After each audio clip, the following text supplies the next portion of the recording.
Hello, everybody. And today I'm going to talk about my research topic, which is the impact of climate change on mosquito-borne diseases in Africa.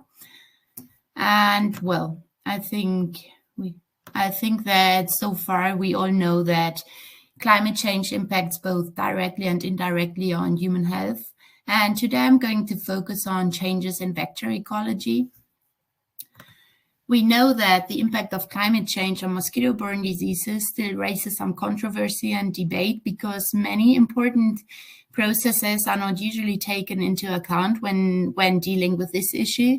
And therefore, we believe that in an integrating vision of all the factors that of the transmission cycle, such as vectors, reservoir, hosts, but also the interactions between them, is really necessary to fully understand the dynamics and also the epidemiology of these diseases in Africa. We chose Africa because research has shown that low and middle income countries are among the most severely affected countries in the world by climate change. And there is not much research in this area in Africa, so that's why we focused on this region. Well, we performed some systematic reviews following the PRISMA guidelines about these topics, and I'm going to introduce some of the results of our main outcomes to you.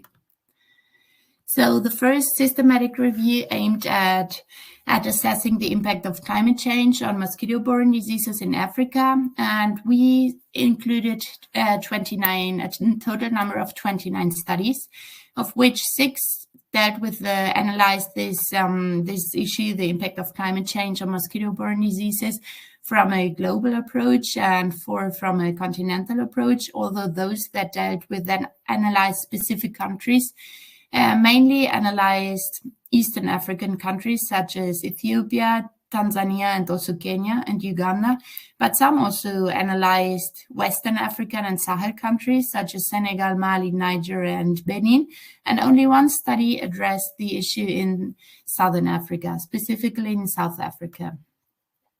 The most frequently analyzed disease was malaria, although dengue, Zika, chikungunya, and also Rift Valley fever and West Nile virus were also addressed in some studies. And we observed that the most frequently analyzed environmental factors were temperature and also precipitation patterns, changes in precipitation patterns. Although several studies analyzed more than one single environmental factor. And I would like to highlight that only 8 of all the included studies analyzed the net effect of climate change on these diseases. According to 72% of all the studies that we included in our research, there is a clear impact of climate change on mosquito-borne diseases in Africa, whereas 21% showed no impact of climate change and 7% showed unclear results. In terms of prevalence, according to 69%, mosquito-borne disease prevalence will increase in Africa as a result of changing climate, whereas 17% showed rather a decrease and 14% showed no changes or the results were unclear. We observed that prevalence will mainly increase in Eastern Africa in terms of malaria in countries such as Ethiopia, Uganda, Rwanda, and Burundi, although there were also contradictory results in some of these Eastern African countries, mainly in Tanzania and Kenya. And malaria will also increase in Mali, Benin, and Niger, whereas Rift Valley fever and West Nile virus disease will also increase in parts of Western and Southern Africa. And curiously, Zika will increase in South Sudan. Under future climate change scenarios, the expansion of these diseases will also increase according to 69% of the studies and will decrease according to 17%. And the spread will mainly affect malaria in the Sahel region, like Niger and Mali, but also Benin and Rwanda and Burundi.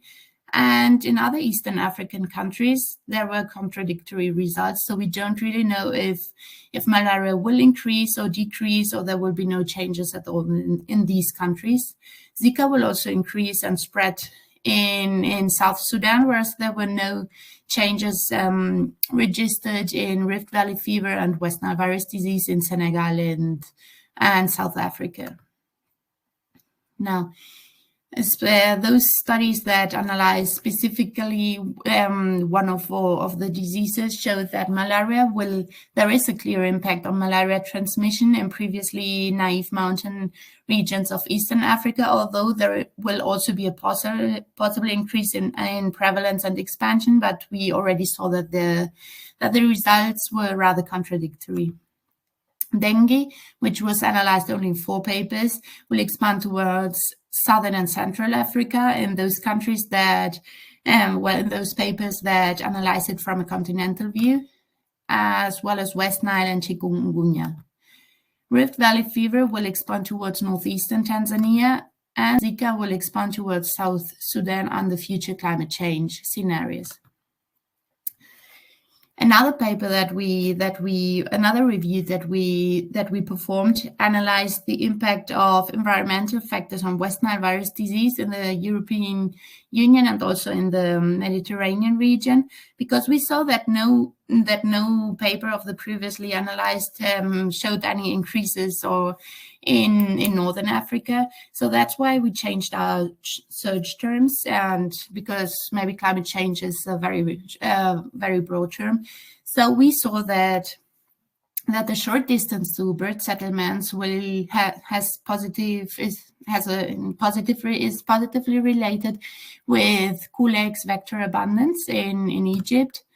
And in terms of non-human dead and hosts, mainly horses for West Nile virus in Northern Africa, we saw that vegetation is a positive predictor for non-human West Nile virus incidence, as well as precipitation in Morocco. For human West Nile virus incidents, we saw that the presence of water bodies such as wetlands and also a short distance to bird settlements is a positive predictor for human West Nile virus incidents in Algeria and Tunisia, as well as vegetation in Tunisia, whereas humidity is negatively related to human West Nile virus incidents.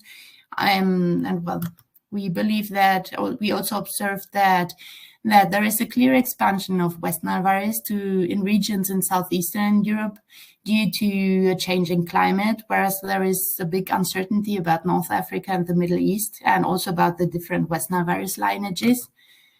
And of course, our studies have some limitations, mainly publication and selection bias, and also the different quality and variability between studies.